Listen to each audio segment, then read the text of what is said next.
welcome again to our Girls Inc. of Carpinteria channel. My name is Ivana and we are bringing to you videos Monday through Friday at 4 p.m. So please stay tuned to this video and for the next videos. Today what we're going to be doing is a homemade lava lamp, and I'll describe to you and show you in a little bit how I'm going to be making that. It's really fun.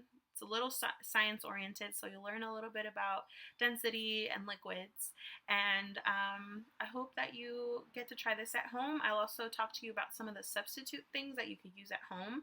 I again just found things around my house that I could use for this, and I happen to have these, but you might be able to use different things and do the same type of experiment. It's really fun.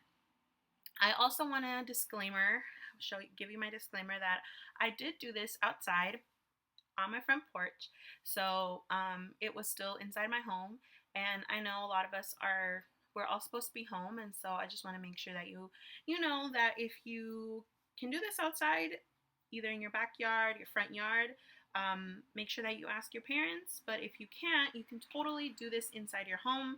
You can do this preferably somewhere where you have a sink close by and a flat table, a flat surface, just because there is some food coloring involved if you have it.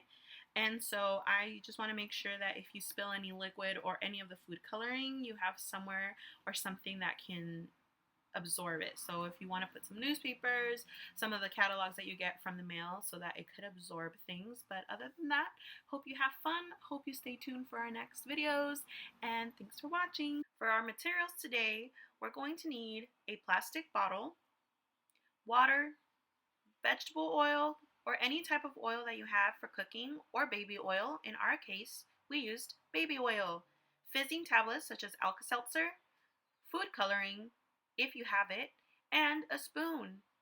Measuring cups as well, but not necessary. Let's begin. Our first step is to fill up our water bottle with baby oil. We filled it up to about halfway through. Next thing, we're going to put our water with our food coloring already mixed into it. As you can see, the oil floats on top of the water because it is less dense or lighter than the water. The food coloring has the same density as the water, so it sinks through the oil and mixes with the water at the bottom. Our next step is to add our tablet. As you can see, I've broken my tablet into a couple pieces, and I will add it. As it sinks all the way to the bottom, it starts dissolving, and it makes a gas called carbon dioxide. Gas or air is lighter than water, so it floats to the top. The air bubbles bring some colored water with them to the very top. When the air comes out of the colored water blobs, the water gets heavy again and it sinks. It does this over and over again until the tablet is completely dissolved. And then if we want it to make some more bubbles, we add another piece of the tablet.